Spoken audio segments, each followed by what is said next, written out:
Good morning, everyone on the East Coast, and good evening to our audience in Southeast Asia. Wherever you are, we're glad that you could join us for this event on how Southeast Asia is coping with the coronavirus pandemic. My name is Bill Wise. I chair the Southeast Asia Forum at Stimson Center. The Southeast Asia Forum is a new project of the Southeast Asia program at Stimson.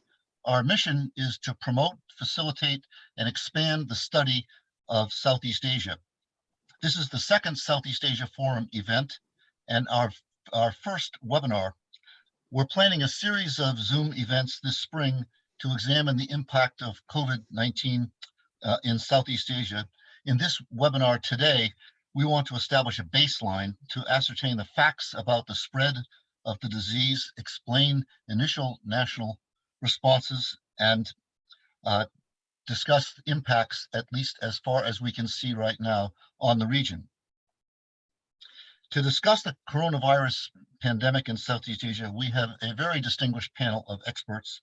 Our panelists are not public health specialists, but they are astute and experienced observers and analysts of Southeast Asia affairs.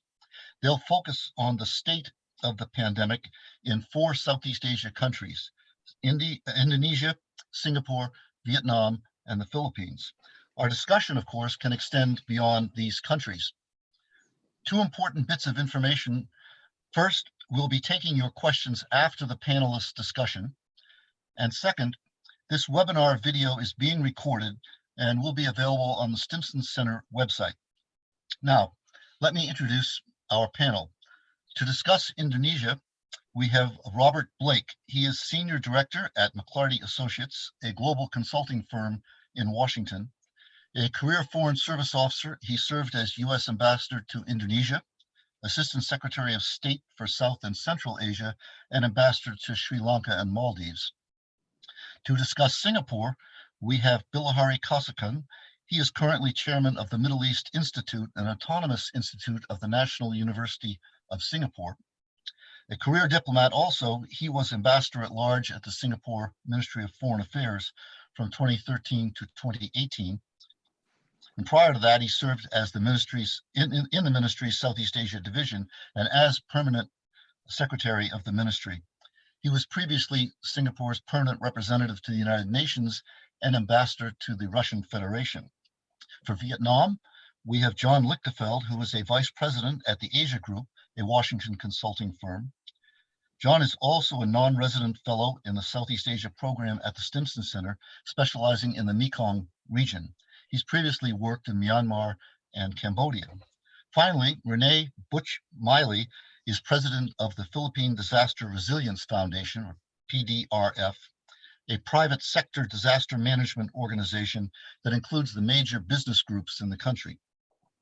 PDRF has played an active role in the Philippine response to the COVID-19 crisis, which also heads IdeaSpace Foundation, a technology accelerator for early startups, and QBO Innovation Hub, a public-private partnership launched to mentor startups. We have 60 minutes to discuss this rather broad question today. So we should have the 4 countries by the numbers. Bob Blake, how many cases is Indonesia reporting? What are the trends? Where is Indonesia on the infection curve? And what is your estimate of the reliability of the data that is available? Well, thank you, Bill, and thanks to you and to Stimson for organizing this. And I'm really delighted to be here to participate with my my distinguished colleagues. At the outset, I just want to say that I approach this discussion with some humility, given that the U.S. has the highest numbers of cases and deaths in the world. So we need to be mindful of that. As to Indonesia, as of this morning, they had just over 10,000 cases and 792 deaths. And the trends are as follows. Earlier this week, Indonesia's COVID-19 task force director, Doni Monardo, said that new cases have slowed down and flattened the curve, particularly in Jakarta. But I have to say others aren't so sure. Jakarta's governor, Anies Baswedan, said earlier this week that while the acceleration of cases does seem to be slowing, he thought that that could be easily due to limited testing capacity. So he remains cautious about the flattening. Another, I think, worrisome sign in Indonesia is that the country has some of the world's highest death rates from COVID-19 at between 8 and 9%. So contrast that with, say, Philippines at about 6%, Singapore much less than that, and likewise Malaysia and others. On the question of reliability, Reuters published a report earlier this week citing Indonesian medical professionals who studied some of the data in about half of Indonesia's 34 provinces. And they found that there were at least an additional 2,200 Indonesians who likely died with acute symptoms of COVID-19, but were not recorded as victims of the disease. So that's almost 3 times what the official figure is. So again, it does suggest that there's a lot more out there than may be being reported. Let me stop there, and I'm happy to talk later about why there are these high death rates if there's interest. Good. Well, thank you, Bob. Bilahari Kausikan, after initial success in controlling the virus, Singapore has recently reported a real surge in COVID-19 cases, passing Japan to rank 3rd in Asia in the number of infections. What's the current situation in Singapore? What do the trends look like? And how far has the virus spread beyond the migrant worker population where it appears the rebound was centered? First of all, let me say the numbers are high. Yesterday, it was 15,641. And I think today, when we announce the numbers later tonight, it will exceed 16,000. And the reason for the high numbers is very simple. We have always, even at the very beginning, we had higher numbers than Indonesia, than Malaysia, than anybody. And the reason is simple. The more you test, the more you find. And so your numbers will go up. We are now testing something like 8,000 per day. And so far, we have tested 2,100 out of every 100,000 of our population. But the ballpark figures are not the most significant. If you look at active cases, that means those are who are actually in hospital. It's about yesterday's figures again, 1,714.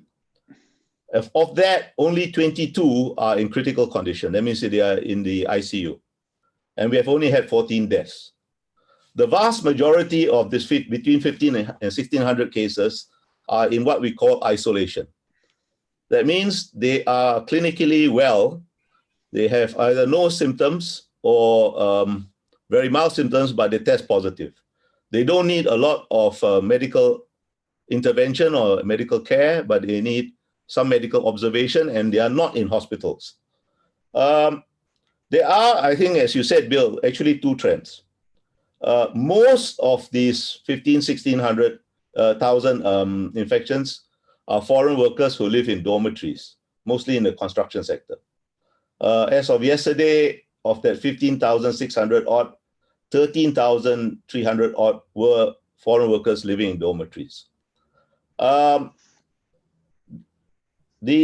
Fortunately, there does not seem to have been much crossover from the dormitories infections to the community at large. This morning, it was announced, one part of a study that we have been conducting from the very beginning of this was announced, and as of end March, there were no community spread. But this was, of course, before the spike in the foreign worker population, and that began only at the 2nd week of March. So the second part of the study will be published in due course. Now, why has there been not much spread? I think it's because once we realized that numbers were spiking up very dramatically, prior to the 2nd week of April, they were rather low. If I remember correctly, something like less than 40 or so foreign workers were infected. Then suddenly it went up, and it's been climbing.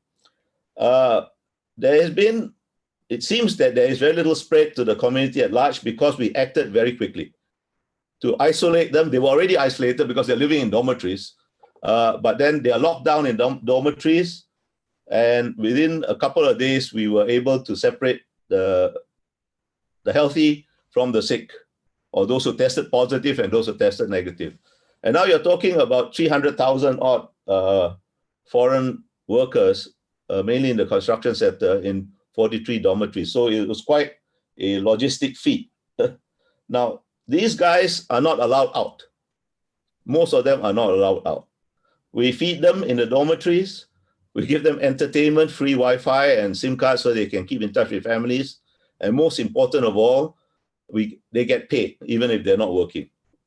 And this is an assurance that our Prime Minister has made in public, that we will take care of them, feed them, keep them well mentally, and pay them. I don't think any other leader, not just in Southeast Asia, anywhere, has been audacious enough to make that kind of promise. So there are really two trends in Singapore.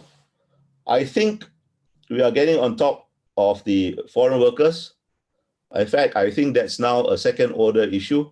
We are moving to deploy resources to look after the more vulnerable sectors. There is also a considerable number of foreign workers who do not live in dormitories. So far, the infection rate does not seem to be particularly high among them. But we are going to look at that. We're going to look at the elderly. That's where we are right now. Thank you. And John Lichtenfeld, what trends are you seeing in Vietnam? And how reliable do you assess the data there to be? Thank you very much, Bill. Thanks again for having me here, to you, to Brian, Courtney, the entire Stimson team. It's an honor to be on this panel with such distinguished panelists. As you've probably seen, Vietnam has by and large got its arms around its outbreak. Only 2 new cases in the past 2 weeks, and those were from Vietnamese students returning home from Japan. To date, there have been 270 total confirmed cases in Vietnam. 51 of those remain in treatment, 219 have recovered, and there have been no fatalities. The majority of the cases currently under treatment are still in Hanoi. That's where the, I'd say, last large flare-up at Bach Mai Hospital occurred. Having said that, there's still around 42,000 individuals that are under some form of self-isolation, quarantine, or evaluation. Of those, about 300 in hospitals, around 6,600 or so are in quarantine facilities, and 35,000 are self-quarantining at home. You can see that the government in Vietnam is beginning to lift its strictest social distancing measures. At the same time, they are being very cautious, and they are maintaining kind of reserve standby medical teams in case they should experience another flare-up. You know, it's notable we saw 2 distinct waves hit Vietnam. The first began in late January, and fortunately for the country, only resulted in around, I believe, 16 cases, and all of those were cured by mid to late February.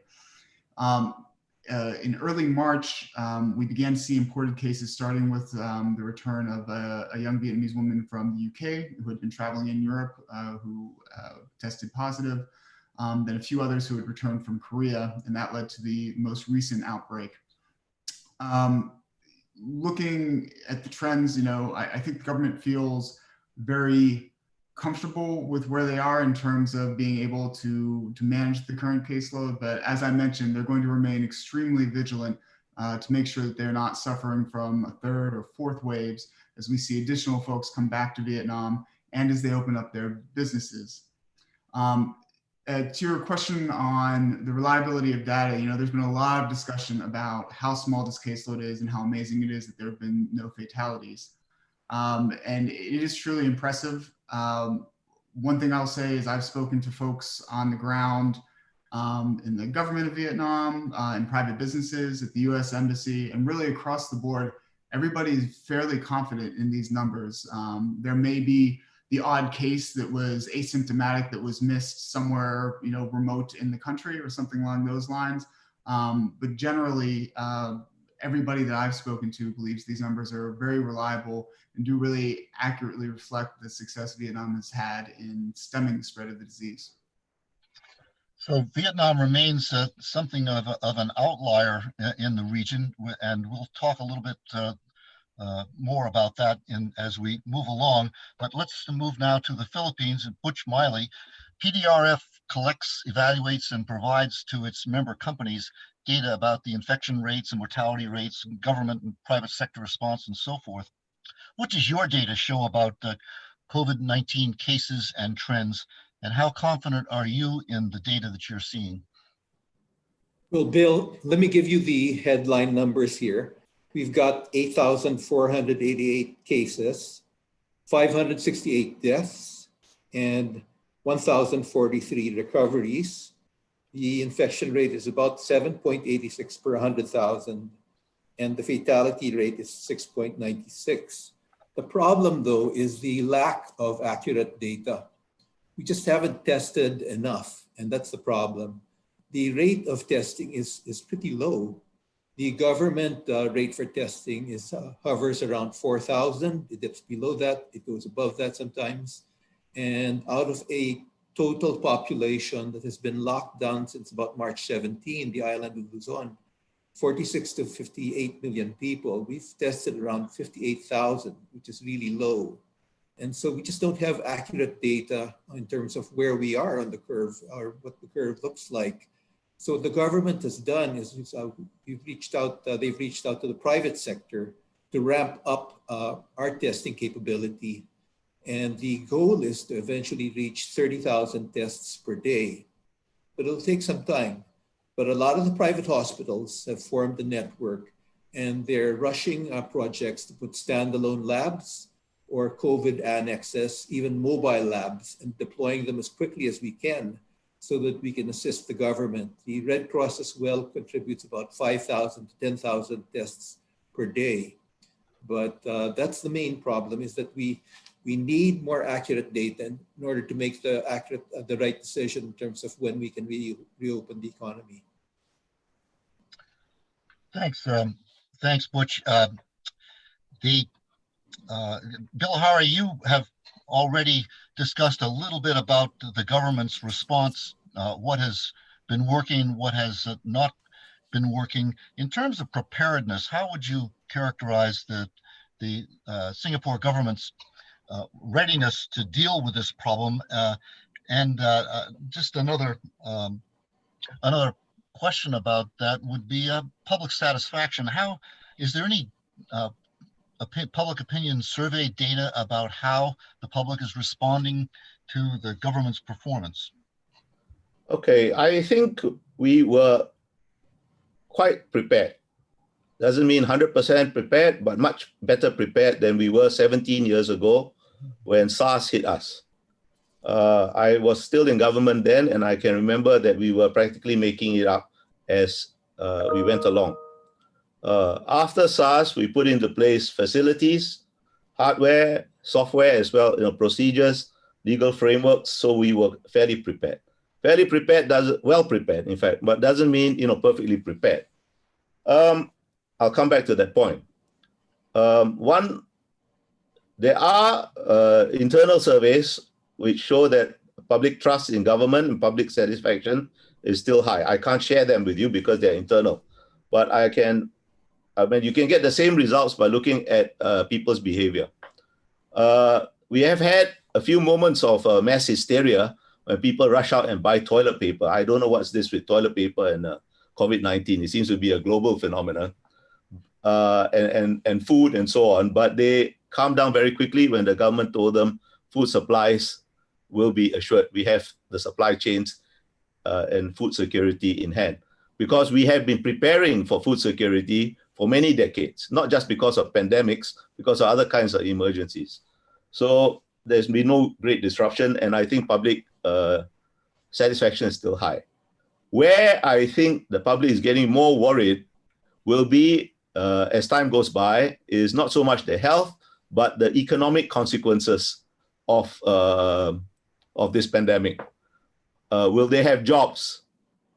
Can they keep their jobs? And so on, that kind of thing. I think you have a question later on that, so I'll save it for that.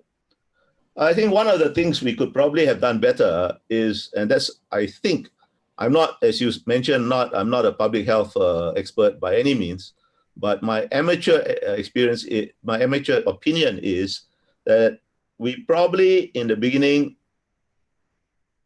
did not test widely enough, particularly the foreign worker community, because we told everybody, Singaporeans as well as foreign workers, if you have symptoms, come and get a test. If you think you have symptoms, come and get a test. I think nobody knew, and we certainly did not, that you could be asymptomatic and infectious. But once we did that, we ramped up the testing and we isolated people quickly. We have had to balance between economic factors and health factors. And up to now, the balance has certainly been on the health aspect, but we will have to shift to the economic aspect. The lockdown probably is costly for everybody, yeah? But it's probably more costly for us because you probably know this, Bill. Trade is about 300 times our GDP. We are probably the most open economy in the world. So a lockdown proportionally costs us more. But we will have to shift. That's why we are testing more as we allow more and more people to go back to work. That hopefully will happen by the end of this month, end of May. John, Vietnam's initial response to the outbreak has been apparently quite effective, and you have mentioned some of the reasons why. There's not I take it, a good way to assess public support for the government in this moment, but one would think that the success that Vietnam has enjoyed in controlling the spread of the infection has been reflected in public opinion, even if that is not immediately measurable. Any indications of where the public is on this subject? Yeah, thanks, Will. So I think you're correct. It is difficult to get a truly accurate gauge of how the public is feeling. Certainly anecdotally, quite a bit of pride in how the government and the country has been able to collectively come together and handle this. There was one interesting public opinion poll, I believe by a group called Dahlia in late March, that actually listed Vietnam as first among 45 countries polled in terms of the public's belief in the effectiveness of the government's response. I believe the questions were, is the government doing too much, too little, or just right? And by far, Vietnam came out on top in the just right category. Certainly, as we see economic impacts play out, we're seeing unemployment rise, unsurprisingly, especially in the most impacted sectors, tourism, transport, things like that. So there is going to be some pain involved with this. And the government of Vietnam is taking steps, albeit small steps at the moment, to try to ensure that the poorest in the country are receiving support. Folks aren't going hungry, things like that. But overall, and certainly from my discussion, again, with contacts on the ground, both Vietnamese and foreign, there's kind of a strong sense of community around this. Of course, nobody's happy about the lockdown measures that were in place. I think people are pretty pleased that they're able to go back outside, and the vast majority of the country, and get on, not quite with normal life, but something approaching that. So my sense is that the Vietnamese are happy with the response, happy with how the government has handled things, and looking ahead to this next challenge, which is how do you get this economy back up and running full steam? Butch, it is universally known that public opinion surveying is a major industry in the Philippines. There's no shortage of opinion. But it's not always completely reliable. What does survey data show about public satisfaction with the government's response, preparedness and response, about what's working and what's not working in the Philippines? Well, it's hard to say. I haven't seen actually a public opinion poll in terms of their views of the government. I think the general idea is that people are following the quarantine and the curfews, which are relatively strict. they're adhering to them. I think there's a certain restlessness, though, among the business community and among particularly workers who, day workers. If they don't go to work, they don't get paid. And they really rely on their local governments and the national government to get them some food. And that's been quite difficult. And I think that's manifested itself in a couple of ways. I think we were a little bit slow in hindsight in seeing the problem. Around January 31st, I remember we had a forum. Part of it was on the virus. And I remember asking the Department of Health about what they were doing, because we heard initial reports of Chinese tourists getting sick. And he said, well, we don't know what we're dealing with. We've got 6 cases. And for the moment, we welcome our visitors from China. A few days later, we had the first death in the Philippines of a Chinese tourist. And it began to spread from there. What is different, though, about the Philippines, what is working, is that there's a robust private sector response. The business community raised over $31 million initially to feed those who needed those people who are hungry, because we know there's a lot of people who didn't get to go to work and so on, who live in slum areas. We used an organization called Caritas, a church-based organization, to distribute these grocery certificates. And we reached over about 7 million people in a matter of 2 to 3 weeks. But it was just meant as a stopgap measure before the government efforts could kick in terms of their funding people. We've also launched a campaign to help protect our healthcare workers. We've had a high number of infection rates among them. And we're buying PPEs, we're buying ventilators and testing kits as well. We're supplying buses for the Army so they can transport workers. We've got a relationship with Airbnb to house health workers. So we're doing what we can, but the situation, we got going a little bit late, but hopefully we'll be able to get out of it in the next month or so. Good. Bob Blake, the same question to you. You discussed briefly how prepared Indonesian government was for the pandemic.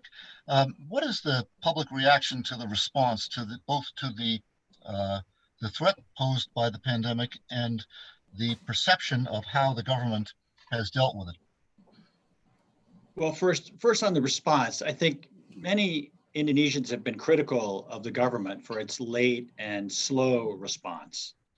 As many of you know, early on, senior government officials really played down the risk of an outbreak in Indonesia in January and February, and some were suggesting that things like prayer and hot weather would help to prevent an outbreak. And secondly, with regard to preparedness, I think many Indonesians found it to be lacking in 3 ways. First, there's been insufficient testing capacity, which continues to be an issue. In early March, when the first deaths were reported, there was only one laboratory in Indonesia that was capable of conducting COVID-19 tests. They've since corrected that. And to put that into context, the Eichmann Institute in Indonesia, which is a respected health institute, has estimated that the testing scope in Vietnam is about 10 times that of Indonesia. So there's still some work to do on that score. President Jokowi has instructed the task force and the health ministry to ramp up testing to about 10,000 tests per day, but most experts say that the current daily tests are only about half that still. The second issue is that hospitals really didn't have sufficient personal protective equipment. And so many doctors and healthcare workers became infected, some died, and we've seen many stories in the press of health workers wearing improvised equipment like rain ponchos and things like that. And I'd say the third issue is just Indonesia's hospital capacity in general. It was already low in comparison to that of its neighbors. World Bank data has shown that Indonesia has 1.2 hospital beds for every 1,000 people, which is about half of what Singapore has, for example, and certainly much less than what we see in many developing countries. So in general, the Indonesians were really not well prepared for this. and the response has been found to be lacking. I think more recently they've picked up their game significantly, and things are getting better. But as I say, the lack of testing remains a significant issue. Thanks, Bob. Our panel will turn to looking at the wider implications of the COVID-19 crisis in just a moment, but a reminder to our audience that when we finish this round of questioning about the impacts, we'll turn to your questions. And to ask a question, please use the Q&A function at the bottom of your screen and write out a question. You may direct a question to an individual panelist or to the panel in general, your choice. But if you choose the latter, I'll offer your question to a particular panel member, or we'll just ask the panel to jump in. Now to the last round of our set questions on the larger impacts of the COVID-19 crisis. John, how has the pandemic affected Vietnamese society, at least as far as you can tell, public discourse, social stability, and the economy? It sounds like Vietnam has had some rather benign effects here. Yeah, thanks, Bill. You know, certainly the economy has taken a major hit. As I mentioned, I think the Vietnamese in general are, you know, viewing the government's response very favorably. Things are gradually returning to normal. We're seeing public transports resuming, as are domestic flights, although international flights, I believe, remain banned at least through the end of the month. So we'll see if they extend that or not. Non-essential businesses are beginning to reopen, although I think that entertainment venues, by and large, are still remaining shuttered. But you know, just to go over the top line numbers, Q1 growth, I believe, was in the 3.8% range. You know, this is down for a country that's used to 6 to 7% and has been really putting up stellar numbers. You know, ADB and World Bank are estimating around maybe 4% growth for high 4% range for 2020. IMF is a little bit less optimistic. They're saying 2.5%. It's still not that bad relative to other economies that have already gone into contraction or substantial contraction. And I think importantly, a lot of economists are expecting that Vietnam will return to its previous levels of growth. And again, that's 6.87% over the last couple of years, as soon as 2021. So there is expected to be a pretty big and pretty fast turnaround for the country. At the same time, you know, it's an export-led economy for the most part at this point. So if demand remains low in the United States, China, elsewhere, EU, its other big markets, it may be a little bit more difficult to get the economy going again. You know, unemployment figures, it's something the government's watching very closely. I think first quarter, the highest unemployment rate they've had in the past 5 years, which is not especially surprising. Smaller and medium firms in particular are really feeling the pinch. Tourism and transport have really been hit hard. Having said that, I think Vietnam is seeing some opportunities in being one of the first regional countries to recover from this crisis. They have kind of this first mover advantage in a sense, that they'll be able to get their manufacturing capacity by and large back up to full tilt, you know, maybe not by the end of Q2, but early Q3, something along those lines. It's also worth noting that manufacturing didn't actually cease in Vietnam during this crisis. They maintained a lot of their factory production just with smaller staffs and different measures taken to mitigate the risk of outbreak. All that is to say that I think because we by and large moved past the immediate public health crisis, the effect on Vietnamese society will largely be seen in how negatively individuals are impacted by the economic consequences of this outbreak. You know, we're heading into a party congress early next year where Vietnam will select its new leaders. So folks are going to feel quite a bit of pressure to ensure that the Vietnamese public is not upset with their performance. Of course, you know, beyond just the economy, there's also this rising concern of what's going on in the South China Sea and whether or not China may be trying to steal a march, as they say, on regional countries as they're dealing with this outbreak. So it'll be interesting to monitor how that plays out. You know, there's certainly a lot of tension in how the public views China and how the government responds and reacts to its engagements with the northern neighbor. So on the whole, again, I think that Vietnam has really come together to try to overcome this crisis, and really this next question of what does the economic impact look like will really be determinative in terms of how society and how the public views the government. Thanks, John. Butch, the Philippines has a particular economic problem that's not shared by the other three countries, a problem that could really exacerbate the economic consequences of this crisis. And I'm speaking of the 10 million overseas Filipino workers, about 50,000 of whom have been repatriated. Remittances are so important to the Philippine economy, perhaps 35 billion a year. Recognizing that it's a little bit early to make a determination on how all this works out for in economic terms, how do you estimate the likely impact of the pandemic on especially on the economy, but also on social stability and politics in the Philippines? Well, Bill, that's a big question, but especially the last part of it. In terms of the OFW, the overseas Filipino workers, the trend in the past has been counter-cyclical. When there's been an economic downturn in the Philippines or in other places, actually remittances go up. You can't underestimate the value of family ties and relationships. When people need help, their relatives send what they can. The problem with the COVID pandemic is that it affects everybody. It's global. So even in terms of raising funds, or whether it's people overseas sending money, I think it's going to take a big hit because a lot of people have lost their jobs. We've got about 4 million Filipino Americans in the United States. I'm not sure how many of them have been affected or furloughed. So that's going to have an effect. But the estimate right now, the last estimate I saw was for the economy to go down about 2%.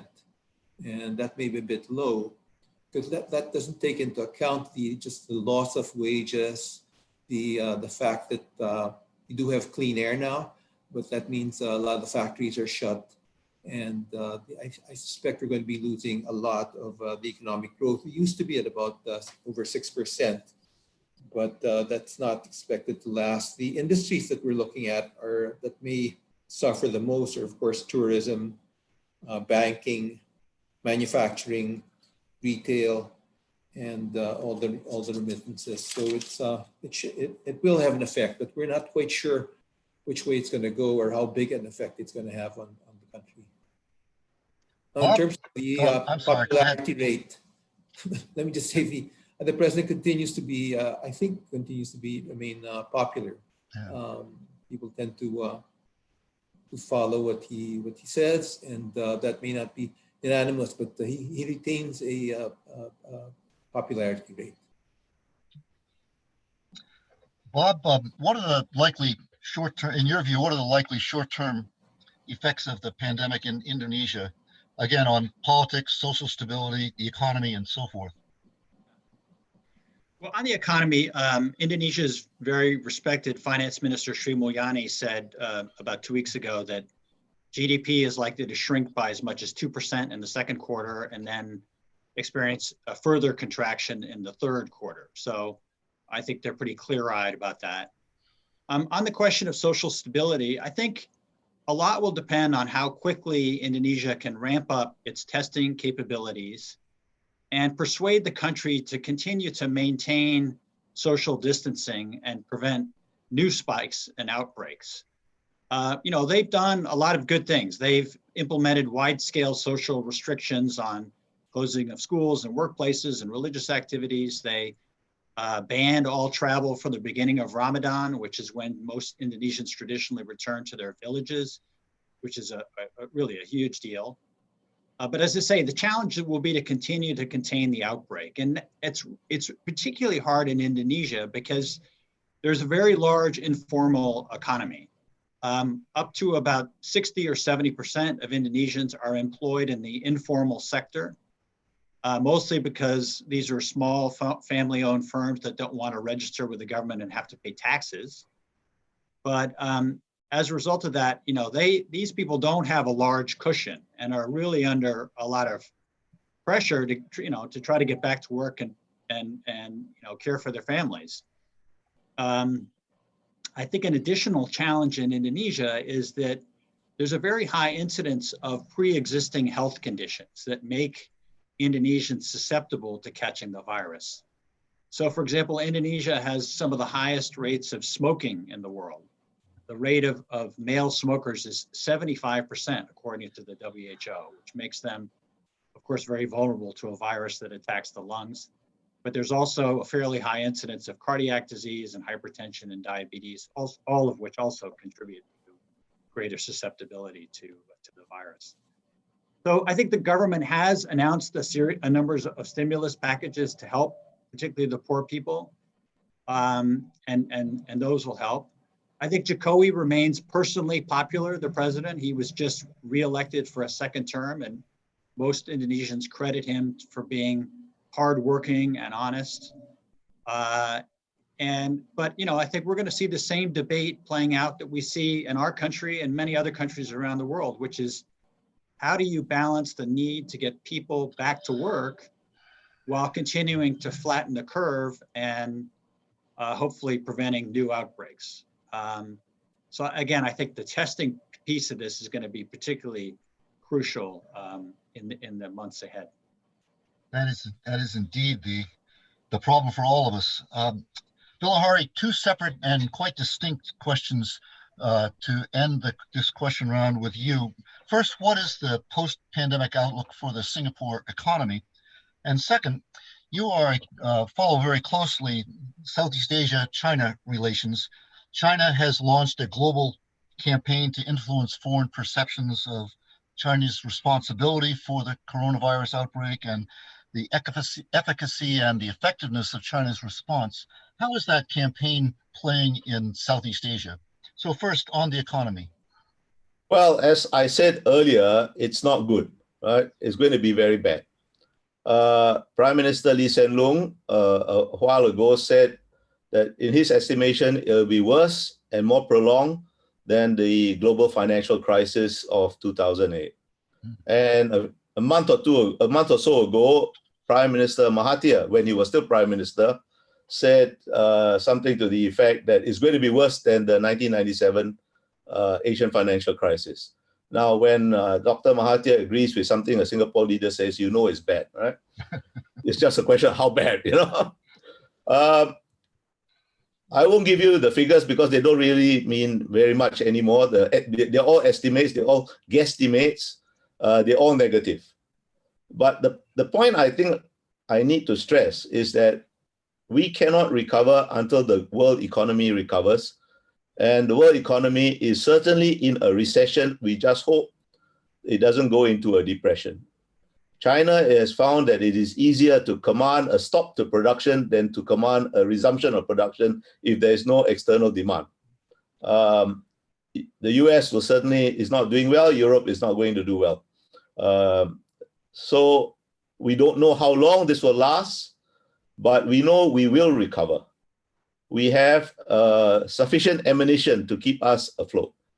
We have been telling our people for years that our reserves are for a rainy day. And the rainy day is upon us. In fact, it's not just a rainy day, it's a thunderstorm.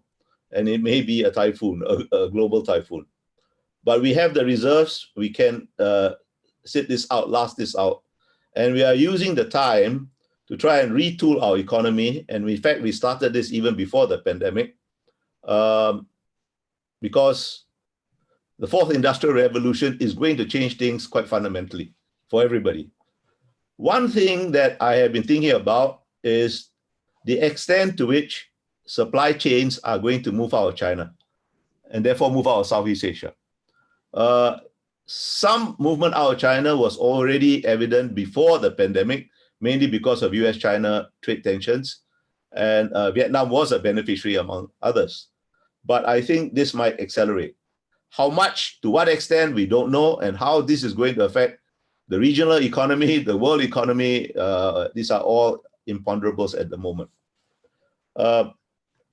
But as I said, we have the reserves, we have the firepower, we can sit this out in Singapore at least. Now let me turn to China. Last night, by coincidence, I did a conference call question and answer organized by the Council on Foreign Relations in Washington. And I was asked the exact same question. And I'll give you the exact same answer. First of all, I think it is not a good time in the middle of a crisis to try to make cool geopolitical assessments. And there have been far too much extravagant assessments being made by a variety of commentators all over the world. And this is not a good time right now. When you're in the middle of fighting a fire, you can't make a cool assessment. I also said last night, and I'll repeat it here, there seems to be an assumption among some sections in the US that we in Southeast Asia are either total idiots or irredeemably corrupt, so that we will swallow any nonsense anybody tells us. Okay? Now, I think people are not stupid. There will be there are stupid people everywhere and who believe in conspiracy theories and so on, right? But I think by and large, most thinking people in Singapore and in Southeast Asia have three responses to this battle of the narratives. Right? One is, I think it's quite clear that there was an attempt that information for decision-making, either deliberately or because of the bureaucratic bureaucratic encumbrances, did not get to the decision makers in a timely way in China, and that allowed the virus to spread both within China and outside China. That responsibility, people may not talk about it, but I think people are aware of it. People both in Southeast Asia and in China, more importantly. Secondly, I think that said, having made these initial mistakes, China did move with great ruthlessness. I mean, essentially, they were prepared, they seemed to be prepared to write off Wuhan and Hubei to contain this. And that probably brought the pandemic under control in China relatively quickly, despite the initial mistakes. However, I think, and this is the third point of the people's response, I think there is an understanding among thinking people that only China could do this, could act with such ruthlessness. No other political system can act in the same way, whether in Asia or in US or in Europe. It's not possible. Only a Leninist system can act in that way. Now, it means that,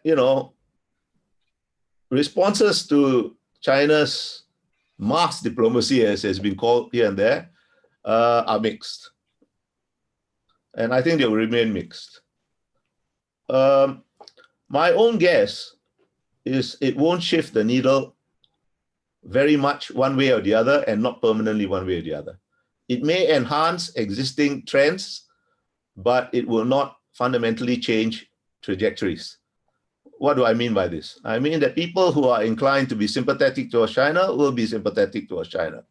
People who are inclined to lean towards the United States will continue to lean towards the United States. I think the geopolitical effect is not going to be all that great, but that's a guess. Look, at the end of the day, both the US and China are big, important countries. And here there is some survey data conducted by the Institute of Southeast Asian Studies in Singapore for at least 2 years in a row. And the results have been very consistent, and I think there are other like Pew surveys, the results are consistent globally. You ask somebody, is China important? Will it grow important? The answer will be overwhelmingly yes. You ask somebody, do you trust China to do the right thing? The answer will be overwhelmingly no. And that is the pattern, I think, globally. Mind you, the same pattern applies to the United States. Is the United States important? Yes, of course. Do you trust the United States? No, not very much. And I think the level of distrust of both the major, both the US and China is going to increase. Look, both of them will hate me to say this, saying this, but you know, Mr. Xi Jinping and Mr. Trump are more alike than they would care to admit. Both of them initially downplayed the seriousness of the outbreak of this disease for their own domestic political reasons. And don't forget, in China, it comes at the end of a whole series of things that didn't go very well for China. The trade war exposed certain vulnerabilities to everybody, including the Chinese people. Hong Kong was another factor. Taiwan elections were another factor. And because of the delays, both in China and the US, the economic bill is going to be much larger, perhaps, than was absolutely necessary. And that bill is not going to be paid only by the US and China. The rest of us will have to pony up too, and that does not really create great confidence in either major power. There is one thing I did not tell the Council on Foreign Relations last night because I forgot, but I will say it now. It's a very sensitive issue, but you know me, Bill, right? And I think there is a racial factor in all this. Mr. Trump has called this the Chinese virus, and that is, of course, deplorable. And everybody who likes to think of themselves as high-minded has deplored it. But I rather suspect that that tag will stick in people's minds for a long time, even if they would not dare articulate it. It's there. You know, we still called it the Spanish flu after a century. And this is much more fraught and much more emotionally tense. Now, this, I think, has some, how much I don't know right now, long-term effect on how China is perceived, not just in Southeast Asia, in the world. Race is an inescapable part of politics in Malaysia, politics in Indonesia. There have been some media stories about Indonesian Chinese being a little bit nervous if there is about what it means for them. I'm sure it's lurking there, not very far beneath the surface in Malaysia, where much more Malay nationalist government displaced Dr. Mahathir over the course of a rather fraught weekend. And even in Singapore, there have been some rather minor racially tinged issues that surface. Of course, we stamp on them with great force and very quickly. But this is a factor that is going to be lurking there, is going to affect policy in countries where, particularly those countries, not just in Southeast Asia, mind you, where there have been a lot of deaths. Okay, well, that's a really interesting. That's an interesting point, and we need to watch for that because if it is indeed correct, it will be reflected, will it not? It will be reflected indirectly. Nobody will, nobody is going to come out and say, yeah, Mr. Trump is right. This is, this virus, but it will be lurking in people's minds. It will affect politics. There's going to be much more populist politics all over the world, and we'll just have to see. And this does not, if I was a Chinese diplomat, I worry about this. Yeah, well, we will certainly, I think we will find out. And we are slowly, or actually rapidly, running short on time. So we need to switch to audience questions if you all don't mind. And the first question is for John. Vietnam has supposedly seen 5 relapse cases where people identified as infected have been recovered and reinfected. Is this most likely false positive testing early on or something else? That is a kind of a medical question, John, but please take a look at it if you will. Yeah, this is a very non-expert response from me. My understanding, having listened to a number of epidemiologists who've been discussing kind of the nature of the way this disease is progressing, is there are a couple options. I think most folks believe that the most likely reason for these relapse incidents, not just in Vietnam, South Korea, China, elsewhere where they've occurred, is that in fact there was kind of a false negative testing that allowed for individuals to leave treatment in the first place. Question of whether or not somebody's immune system is strong enough to fully expel the disease But I think this is something that's still very much undergoing analysis. There's questions about whether or not immunity is conferred to the disease, or immunity is conferred to those who've recovered from the disease. So there's a possibility of reinfection. But in general, the best guess I've heard from the scientific community is that these are instances where the disease has diminished enough that folks are showing up as negative and then being deemed recovered, and later on recurring. Not clear whether or not these folks have actual symptoms, whether they are still shedding the virus and can infect other people. So hopefully that helps. It's about as good as you can get from a non-medical professional. We have a question from University of California about the impact of this problem on higher education, on universities. Butch, the Philippines has not only a great number of students, but also a great number of educational institutions. What are the realities, do you think, about the effects on universities on remote and online learning as a substitute, perhaps for presence learning? What do you think for the Philippines this coronavirus pandemic means for the education sector? Well, Bill, it's transforming the world as we know it. I mean, the fact that we're doing this tonight just shows it. And we have a number of startup companies over here that the ones that are doing quite well are those that are online, whether they're online learning courses or whether they're online delivery, grocery delivery courses, whether they're developing chatbots for the Department of Health. In terms of the schools, they remain closed, and they remain closed for the foreseeable future.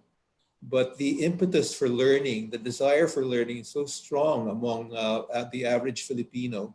I think at some point we're going to reopen and they'll be back with a vengeance because there's such a high premium in education.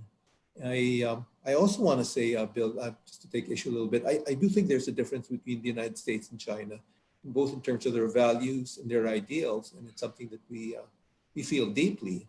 And I think there will be a little bit of a backlash in terms of this virus towards China. But let me end it at that. Thanks. Thank you, Butch. I think as an educator or a retired educator myself, this is an area where we are going to see not evolution but revolution in the post-pandemic period, but it remains, of course, to be seen. Bob, could you take a look at the problems for ASEAN that come out of the COVID-19 pandemic? ASEAN's response has not been, at least publicly, highly visible. What do you see in the effect of this crisis on ASEAN's ability to function as a regional organization, and perhaps its interest in changing or adapting to what we are all finding to be a new circumstance? Well, I think ASEAN is experiencing the same pains that many international organizations are experiencing, which is, how do you continue to operate in these times when travel and so much else is restricted? I think they've done a relatively good job of continuing to try to do their work. I know that there've been numerous conversations between the United States and ASEAN on various kinds of cooperation. The Secretary of State announced a big new initiative to help ASEAN I think about a week ago, where the United States released about $35 million in new emergency health funding. So I think a lot of the work continues. I personally have been working with some of our clients on the digital side of things, and again, there's been quite a lot of work with the ASEAN Secretariat. So I do think the work continues. The problem, as always in ASEAN, is that you have wildly different conditions and income levels and capacity between the various ASEAN countries, from the very highest in countries like Singapore to countries like Cambodia and Laos. And so that continues to, sort of bedevil ASEAN-wide responses to a lot of these issues. And then, you have the whole problem of ASEAN insisting to work by consensus, which often leads to sort of least common denominator approaches to a lot of things. But on the whole, I think ASEAN has been more active than people realize, and there's been quite a lot of work going on behind the scenes, on at least digitally, to continue the pace of work. Thanks, Bob. Bilahari, we have time for only one question and one more question, a very short answer, but one of our Southeast Asia Forum Advisory Council members has asked what types of bilateral assistance or learning from each other's policies are happening across Southeast Asia, and is this a possible role for post-pandemic ASEAN initiative? Well, we have in Singapore given assistance to quite a number of other ASEAN countries, material assistance, ventilators, masks, test kits, things like that. And I think some other ASEAN countries have done the same to others. That's like the minimum. But, I was interviewed by Vietnamese TV a couple of days ago, digitally, online, and I made a suggestion to them. They still got a half a year of chairmanship left. And I think it would be a good thing for them to start a conversation on how ASEAN could better deal with this kind of situation. This kind of situation, for the reasons just given, the initial response will have to be national. There's no question about it. You see it even in the EU. But beyond that, there is scope for experts to sit down and begin a conversation. I don't think you can end it in the time remaining during Vietnam's tenure as chair, but you should start a conversation, because this is not the first pandemic that hits this region. It won't be the last. And, we should at least learn from what we can do. Well, very wise words, and thank you very much. Regrettably, our time for this webinar has expired. I want to give our collective thanks to our very outstanding panel: Bob Blake, Bilahari Kausakan, John Lichtefeld, and Butch Miley. Thanks also to our great Stimson Center communications team, and thanks to our audience for your questions. I'm really sorry we could not get to all the questions. In fact, we just barely skimmed the surface. I promise, though, we will be back very soon with another assessment of the coronavirus in Southeast Asia. For all of our panelists and our Stimson Center group and our audience, please stay safe and well, and join us for the next Southeast Asia Forum at the Stimson Center. For that, goodbye. Goodbye. Thank you. Thank you.